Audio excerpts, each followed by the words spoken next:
खाने का हमारे पास कुछ भी नहीं था, क्योंकि हमने केवल आर्म्स, अम्नीशन, गोला बारूद ये सब कुछ अपने साथ लिया था। हम लोग बिना खाना पानी किसी भी चीज़ के बिना हम अटैक करेंगे और कमांडो टुकड़ी एक बार जब जीत लेगी तो खाना पानी बाद में आ जाएगा। और बहुत दुख की ये बात थी, क्या हम दुश्मन की गोली की जगह भूख और प्यास से या दवाओं के अभाव से मरेंगे, वो हमें मंजूर नहीं था। और ट्राई करेंगे कि एनिमी के किचन तक पहुँचे। वहाँ पे हमारे सामने खीर रखी थी, वहाँ पे ड्राई फ्रूट्स रखे हुए थे और वहाँ पे कुछ साइड में दवाई वगैरह भी रखी हुई थी। हमने सोचा पहला दाना अपने मुंह में डालने से पहले मुझे उन जवानों को देना है जो घायल अवस्था में है। नमस्कार, कारगिल युद्ध की कहानी एक योद्धा की जुबानी में एक बार फिर हाजिर हूँ। मैं अनूप कुमार मिश्र। टोलोलिंग में भारतीय सेना ने जीत तो हासिल कर ली, लेकिन कहानी यहाँ पर खत्म नहीं। कहानी इससे आगे है और थोड़ी रोचक भी है। ये कहानी है जीने के लिए जहरीले पानी और पाकिस्तानी रसोई में खीर के स्वाद की। ये कहानी क्या है, आइए सुनने के लिए सीधे रुख करते हैं कैप्टन अखिलेश सक्सेना से और उन्हीं से सुनते हैं ये पूरी कहानी। तो हमने टोलोलिंग पे जब तिरंगा फहरा दिया तो हमें लगा शायद हमने दुनिया की हर चीज़ हासिल कर ली है। बट 10 मिनट बाद ही रियलाइज़ हुआ कि सिचुएशन इतनी अच्छी भी नहीं है, क्योंकि दुश्मन को कभी ये विश्वास नहीं था कि हम टोलोलिंग जीत पाएंगे और वो अपनी इस पराजय से बौखला गया था, उस हार से पागल हो गया था। उन्होंने इतनी बम्बार्ड की जो हमारा रीइंफोर्समेंट था। तो प्लान ये था कि हम लोग बिना खाना पानी किसी भी चीज़ के बिना हम अटैक करेंगे और कमांडो टुकड़ी एक बार जब जीत लेगी तो खाना पानी बाद में आ जाएगा। लेकिन ऐसा हुआ नहीं। हम वहाँ पहुँच तो गए पीक पे, हमने दुश्मन को या तो खदेड़ दिया या कुछ लोगों को मार दिया, उनकी लाशें भी वहाँ खड़ी पड़ी थी। लेकिन जो हमारी रीइंफोर्समेंट थी, जो हमारे लिए खाना पानी ला रही थी, वो इस भारी भीषण बमबारी की वजह से आगे नहीं बढ़ पा रहे थे। अब सिचुएशन थी, हम लोग कमांडो टीम या जो अपने दस्ता है वो ऊपर पीक पे हैं, कुछ लोगों की लाश पड़ी है, कुछ लोग इतने बुरी तरह इंजर्ड है कि उनका खून बह रहा है, उनका जैसे मैंने बताया पैर कट चुका है, तो उनकी फर्स्ट एड करनी है। किसी ने भी पिछले 24 घंटे से ना कुछ खाया है ना पिया है। उस जैसे मैंने बताया इतनी भारी बमबारी हुई इंडिया पाकिस्तान दोनों की तरफ से कि जो बर्फ़ थी वो पूरा जहरीला हो चुकी थी, जहरीला पानी बन चुका था। तो अगर मुझे कुछ बर्फ़ सक भी करना है जिससे कि मैं अपने कुछ 2 ड्रॉप पानी डाल सकूं, मुझे उसको पहले पूरा हटाना पड़ता था बहुत नीचे तक, और तब कुछ बर्फ़ का टुकड़ा डालता था। वो भी पता नहीं था कि अगर कहीं इसकी जगह में एक बारूदी अपने अंदर नहीं खा रहा तो वहाँ से हम उस बर्फ़ को भी यूज़ नहीं कर पा रहे थे, क्योंकि पूरी जहरीली हो चुकी थी। खाने का हमारे पास कुछ भी नहीं था, क्योंकि हमने केवल आर्म्स, अम्नीशन, गोला बारूद ये सब कुछ अपने साथ लिया था। तो बहुत कठिन स्थिति थी, कैसे मैं अपने उन जवानों को सरवाइव कराऊं, उनकी लाइफ बचाऊं जो बहुत बुरी तरह घायल थे, जिन्हें खाने की पीने की और दवाओं की सख्त ज़रूरत थी। तो जब हमने सोचना शुरू किया, हमने बर्फ़ को हटाया, लोगों ने थोड़ा सा बर्फ़ को अपने होठों पे लगाया, बट हमें लगा इस तरीके से हम सरवाइव नहीं कर पाएंगे। और बहुत दुख की ये बात थी, क्या हम दुश्मन की गोली की जगह भूख और प्यास से या दवाओं के अभाव से मरेंगे, वो हमें मंजूर नहीं था।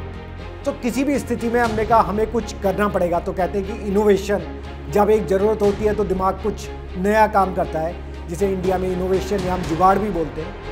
हमने सोचना शुरू किया, एनिमी यहाँ पे 3 महीने से बैठा है, तो कुछ ना कुछ उसने भी अपने खाने पीने का कुछ तो इंतज़ाम किया होगा, उसके पास भी कुछ दवाओं का प्रबंध होगा, लेकिन हमें कुछ दिखा नहीं आसपास पहाड़ी के पीक पे। जब हमने थोड़ा आगे ढूंढना शुरू किया तो हमने रियलाइज़ किया एक पीक थी जिस पे हम अटैक करके जीता था, उसके बाद घाटी थी, और उसके बाद दूसरी पीक पे जिस पे पाकिस्तानी अभी भी बैठे हुए थे। इन 2 पीक के बीच में एक छोटा सा स्ट्रक्चर दिखा और हम अपनी आर्मी सिखलाई से समझ गए कि जो भी है यहाँ पे इस जगह कुछ ना कुछ खाने के लिए हमें मिलेगा। तो ये सोच के हमने सोचा कि किसी भी तरह हम यहाँ पे अटैक करना शुरू करते हैं। डिफ़िकल्ट काम था क्योंकि सामने एनिमी बैठा हुआ है और जैसे ही आप अपनी पीक से नीचे जाएंगे आप फिर एक्सपोज हो जाएंगे और वो आप पे अटैक कर सकते हैं। तो हमने सोचना शुरू किया क्या किया जाए। अब चॉइस 2 ही थी, या तो आप दुश्मन की गोली खा के मरो या फिर आप भूख प्यास से मर जाओ। हमने डिसाइड किया देखो लड़ाई में आए हैं, युद्ध में आए हैं, हम लड़ेंगे तो दुश्मन की गोली खा के मरेंगे, बट हम भूख प्यास से नहीं मर सकते। हम ये हिम्मत करेंगे और ट्राई करेंगे कि एनिमी के किचन तक पहुँचे। हमें पता नहीं था वहाँ क्या मिलेगा या नहीं मिलेगा, लेकिन स्ट्रक्चर से हमें लग रहा था जैसे सिखलाई होता है कि आप हमेशा अपना किचन सेफ जगह बनाते हैं। तो वो दुश्मन जब वहाँ बैठा था उसके लिए सेफ था, क्योंकि दोनों पहाड़ियों पे दुश्मन का कब्जा था, बीच में वो सेफ जगह थी। अब एक पहाड़ी हमने जीत ली है, दूसरी पहाड़ी दुश्मन के साथ। तो हमने क्या करा, पीछे हमने बैकपैक लिया, कुछ पिट्ठू झोला डाले अपने ऊपर खाली, और हमने अपने साथ स्मोक बम लिए। और मैं और मेरे साथ एक ऑफिसर, हमने सडनली नीचे दौड़ना शुरू कर दिया। तो जो सामने एनिमी बैठा था उसे समझ में नहीं आया कि क्या हो रहा है, क्या ये दो लोग मेरे ऊपर अटैक करने आ रहे हैं, और वो भी इनके हाथों में कुछ हमें दिख नहीं रहा, बंदूक राइफल वगैरह दिख नहीं रही, क्या है। बाय द टाइम वो समझता, उसने हमारे ऊपर गोलियां चलाना शुरू किया, लेकिन हम जब तक नीचे पहुंच गए क्योंकि डाउन हिल था, तो हम पूरी शक्ति लगा के नीचे दौड़े। जैसे ही हम उस स्ट्रक्चर के अंदर घुसे, हमारी आंखें खुली की खुली रही। वहाँ पे हमारे सामने खीर रखी थी जिसमें केसर की महक पूरे में फैली हुई थी, बिरयानी थी, वहाँ पे ड्राई फ्रूट्स रखे हुए थे, और वहाँ पे कुछ साइड में दवाई वगैरह भी रखी हुई थी। वो पाकिस्तान ने अपना दवाइयों का और खाने का किचन वहाँ पे बना रखा था, और वो खाना पूरा तैयार था, क्योंकि उन्हें पता था कि अब अटैक हो रहा है, और पूरा विश्वास था कि हम फिर जीतेंगे। और उसके बाद वो वहाँ पे एक पार्टी करने के लिए तैयार थे कि हम जीत के बाद अपनी पार्टी करेंगे। लेकिन कहते हैं ना, दाने दाने पे लिखा है खाने वाले का नाम, तो शायद वो भारतीय जवानों का फूड था।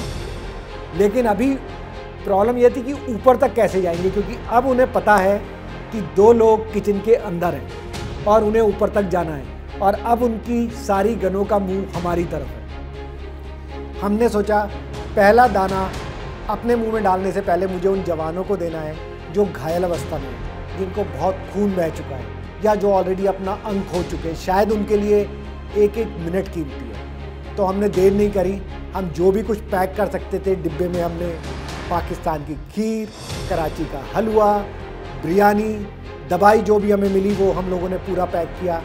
और हमने जस्ट भारत माता की जय बोलते हुए हमने जो स्मोक बम लाए थे वो हमने स्मोक बम चारों तरफ फेंकने शुरू कर दिए, जिससे एक धुएं का बादल क्रिएट हो जाए और वो हमारे ऊपर डायरेक्ट फायर ना कर सके। उन्हें ये तो पता था कि हम ऊपर जा रहे हैं, और उन्होंने हमारे ऊपर फायरिंग शुरू कर दी।